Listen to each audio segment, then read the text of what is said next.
أشهد أن لا إله إلا الله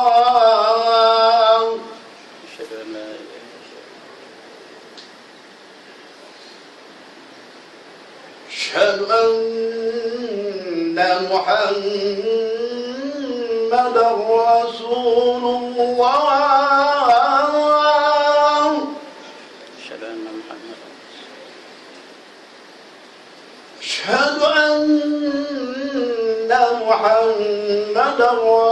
رسول الله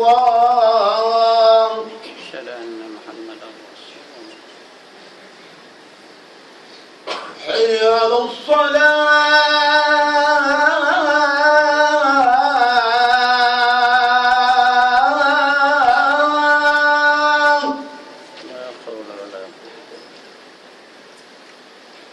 حي على الصلاة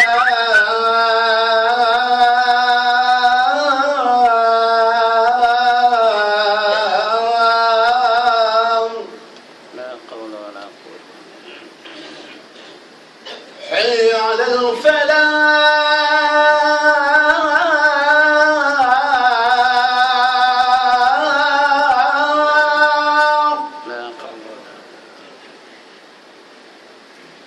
حي على الفلاح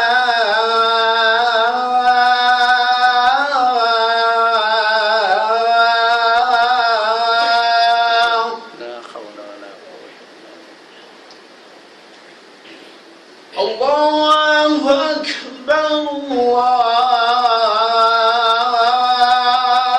الله أكبر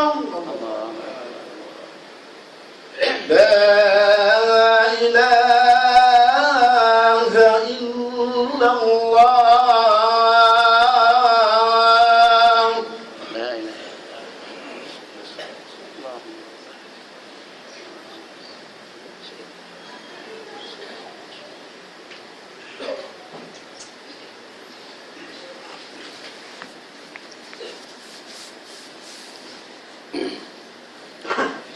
الحمد لله والذي أرسل رسوله بالهدى ودين الحق ليظهره على الدين كله ولو كره المشركون أشهد أن لا إله إلا الله وحده لا شريك له وأشهد أن محمدا عبده ورسوله اللهم صل وسلم وبارك على سيدنا محمد وعلى آله وصحبه أجمعين أما بعد فيا عباد الله اتقوا الله وافعلوا الخير لعلكم تفلحون قال الله سبحانه وتعالى في كتابه العزيز أعوذ بالله من الشيطان الرجيم ألم تر كيف ضرب الله مثلا كلمة طيبة كشجرة طيبة أصلها ثابت وفرعها في السماء تؤتي أكلها كل حين بإذن ربها ويضرب الله الأمثال للناس لعلهم يتذكرون. Surah Ibrahim ayat 24 dan 25. Tuan-tuan sidang jamaah yang dirahmati Allah sekalian, saya ingin menyeru diri saya dan tuan-tuan sekalian, mari kita bersama-sama bertakwa kepada Allah. Adapun ayat yang baru saya bacakan tadi adalah bermaksud, tidakkah kamu perhatikan bagaimana Allah mengumpamakan kalimah yang baik seperti sebatang pohon yang baik akar tunjangnya. Akarnya menjunam di bumi, sedangkan pocoknya melonjak ke langit. Ia menghasilkan buah-buahan pada tiap-tiap waktu dengan izin Tuhannya. Allah memberikan perbandingan yang demikian kepada manusia. Mudah-mudahan mereka mendapat peringatan. Daripada ayat yang dibacakan tadi, kita faham bahawa Allah membandingkan agama Islam laksana sebatang pokok. Mengapa Allah membuat perbandingan demikian? Mengapa Allah tidak bandingkan dengan sebuah gunung atau langit atau matahari atau bulan atau yang lain-lain lagi? Untuk mendapat jawapannya, kita kenalah mengkaji ciri-ciri atau sifat-sifat sebatang pokok. Sesuatu pokok itu kalau akarnya subur dan jauh berada di dalam bumi, pasti akan menjadikan pokok tersebut kuat, tegap, teguh, rindang dan cantik. Dia juga akan tahan diuji. Datanglah bermacam-macam, mana kuat ribut, angin, taufan sekalipun, dia tidak akan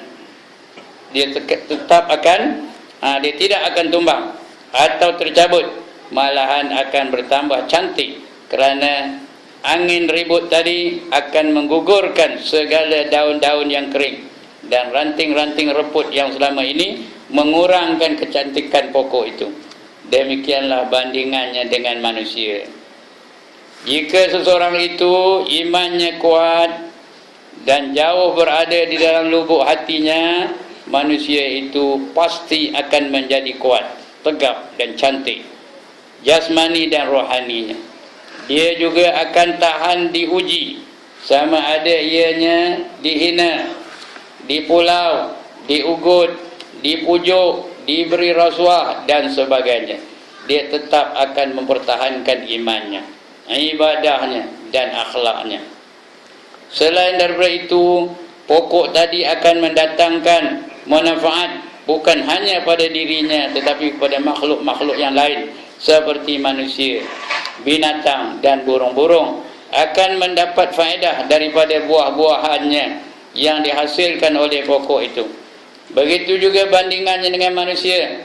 Kalau hatinya sungguh-sungguh beriman, maka ia akan mencetuskan kebaikan bukan hanya untuk dirinya tetapi untuk orang lain, untuk masyarakatnya, untuk bangsanya, untuk agamanya dan untuk negaranya. Segala yang ada pada dirinya, fikirannya, hartanya, tenaganya, ilmunya dan kemahirannya, semuanya akan digunakannya untuk kebaikan semua pihak. Kerana pendorong atasnya ialah hati yang beriman. Hati adalah ibarat raja dan anggota-anggota yang lain rakyatnya. Raja yang baik akan memerintahkan rakyatnya supaya berlaku baik. Begitulah sebaliknya, kalau raja yang jahat akan mendorong rakyatnya menjadi jahat. Bersabda Rasulullah sallallahu alaihi wasallam, "Ala wa inna fil jasadi mudghah, idza salahat salahal jasadu kulluh, wa idza fasadat fasadal jasadu kulluh, ala wa hiyal qalb." Maksudnya, ketahui olehmu bahawa dalam jasad kamu itu ada segumpal daging. Kalau baik daging itu, baiklah seluruh jasad kamu. Dan kalau jahat daging itu, maka jahatlah seluruh jasad kamu. Ketahuilah olehmu bahawa daging itu adalah hati. Sidang jemaah yang dirahmati Allah sekalian, hati yang baik akan mendorong mata, telinga, lidah, tangan dan kaki supaya berlaku baik. Tetapi kalau hatinya kotor, jahat atau kufur, maka mata akan terdorong untuk melihat yang haram-haram. Telinga juga akan diarahkan hati untuk mendengar perkara-perkara yang maksiat. Dan begitulah juga seterusnya, lidah, tangan, kaki dan lain-lain semuanya akan terjerumus ke kancah maksiat, dosa atau permusuhan. Akibatnya dorongan dan arahan dari hati yang tidak beriman dan tidak takut kepada Allah Ta'ala. Dari itu, individu yang memiliki hati yang baik dan beriman, lahirlah individu yang beriman. Kalau semua ahli sesebuah keluarga memiliki hati yang beriman, maka lahirlah keluarga beriman. Maka begitulah seterusnya, begitulah seterusnya akan lahir kampung yang beriman, masyarakat yang beriman, daerah yang beriman, negeri yang beriman dan negara yang beriman. Seperti mana firman Allah Ta'ala, baldatun thayyibatun wa rabbun ghafur, yang bermaksud negara yang baik dan Tuhan yang maha pengampun. Maka kerana itu jualah apabila kita hendak memilih pemimpin, sama ada di peringkat kampung, daerah, jajahan, negeri maupun negara, maka wajib kita pilih pemimpin yang hatinya beriman dan takut kepada Allah. Pemimpin yang perhatian terhadap dosa dan pahala. Pemimpin yang sentiasa berusaha untuk menarik pengikut-pengikutnya agar tunduk dan patuh kepada Allah. Kalau kita pilih pemimpin yang berusaha dan bertakwa, ia akan sentiasa berfikir dan mengatur program-program agar dirinya dan pengikutnya mendapat rahmat dan keredaan Allah. Maka nanti akan lahirlah program-program yang berbentuk ibadah. Sama ada majlis-majlis untuk perkembangan ilmu, majlis-majlis silaturahim, gotong royong, kemurnian akhlak, pembangunan ekonomi Islam, pendidikan Islam dan lain-lain lagi. Semuanya untuk kebaikan dan faedah bersama. Dia juga akan bersikap adil, bertanggungjawab dan amanah.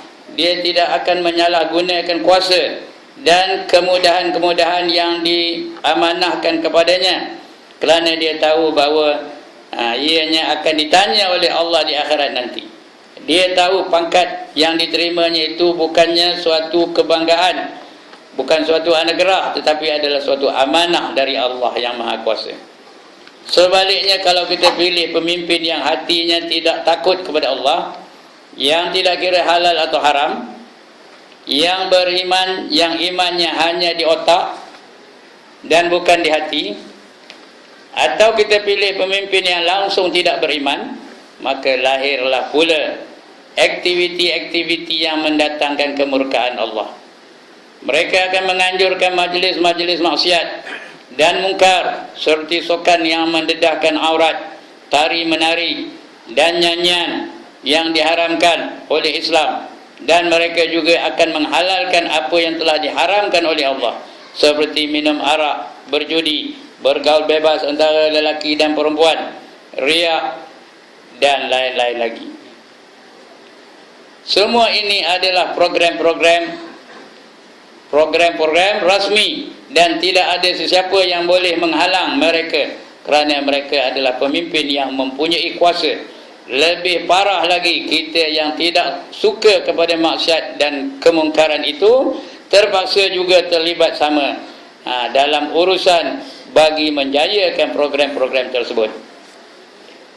Selain daripada itu, mereka juga tidak akan takut untuk menyalahgunakan amanah yang telah diberikan kepada mereka. Kalau mereka ada kuasa, mereka akan gunakan kuasa itu untuk kepentingan mereka sendiri, atau untuk menindas orang-orang yang mungkin akan menghalang atau menggugat kedudukan mereka. Mereka tidak akan segan-segan atau silu untuk menerima rasuah tanpa mengira sama ada bangsa atau negara atau agama akan tergadai, asalkan kepentingan mereka atau kursi-kursi mereka terjamin. Perkara-perkara tersebut tidak akan berlaku kalau orang-orang yang kita pilih sebagai pemimpin benar-benar beriman dan bertakwa.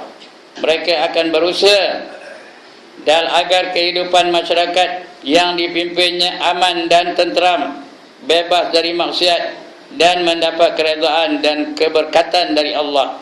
Firman Allah Ta'ala, walau anna ahlal qura amanu wattaqau lafatahna alaihim barakatim minas samai wal ard. Maksudnya, kalau sekiranya penduduk sesebuah negeri itu beriman dan bertakwa, nescaya kami, iaitu Allah, akan curahkan keberkatan ke atas mereka dari langit dan juga dari bumi. Barakallahu li wa lakum bil Qur'anil azim, wa naf'ani wa iyyakum bil ayati waz zikril hakim, wa taqabbala minni wa minkum tilawatah, innahu huwas samiul alim.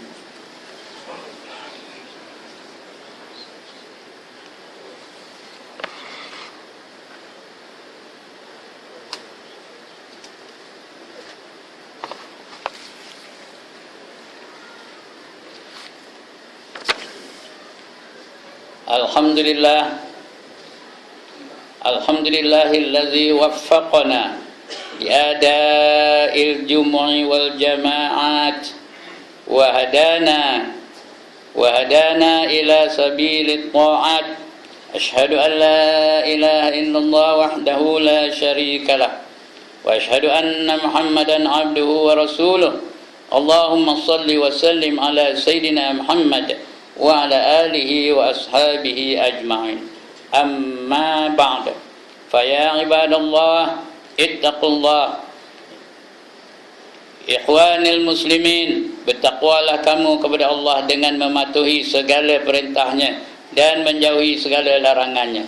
Firman Allah Ta'ala, ya ayyuhallazina amanu taqullaha haqqa tuqatih wa la tamutunna illa wa antum muslimun. Bermaksud, hai orang-orang yang beriman, bertakwalah kepada Allah dengan sebenar-benar takwa, dan janganlah sekali-kali kamu mati melainkan dalam keadaan beragama Islam. Wa'lamu anna Allah Ta'ala shalla ala nabiyyi qadima faqala ta'ala inna Allah wa malaikatahu yusalluna ala nabi ya ayyuhallazina amanu sallu alaihi wa sallimu taslima. Allahumma salli ala Sayyidina Muhammad wa ala alihi wa ashabihi ajma'in. Allahumma ansuril Islam wal muslimin. Berilah pertolongan kepada agama Islam. Ya Allah, berikanlah pertolongan kepada agama Islam dan sekalian muslimin. Ya Allah, berikanlah keampunan kepada sekalian muslimin dan muslimat, dan teguhkanlah mereka dalam agamamu. Ya Allah ya Karim, ya Rahmanu ya Rahim, kami memohon kurniaan dan keredaan, pertolongan dan bantuan kepada Duli Yang Maha Mulia Paduka Sri Baginda Sultan Nazrin Muizzuddin Ibni Almarhum Sultan Azlan Muhibbuddin Ghafarallahu lahu syah, untuk memimpin negeri ini ke arah meninggikan agama Islam. Dan berilah insya-Allah dengan taufik dan hidayah, dan taufik dan hidayahmu ya Allah, untuk memajukan lagi syiar Islam di negeri ini. Rabbana atina fid dunya hasanah wa fil akhirati hasanatan wa qina azabannar wa qina azabannar wa qina azabannar wa adkhilnal jannata ma'al abrar ya aziz ya ghaffar ya rabbal alamin. Ibadallah, innallaha ya'muru bil adli wal ihsan wa ita'i dzil qurba wa yanha 'anil fahsya'i wal munkari wal baghi ya'izukum la'allakum tadhakkarun. Fadhkurullahal azim yadhkurukum wa la dzikrullahi akbar. Aqimus shalah.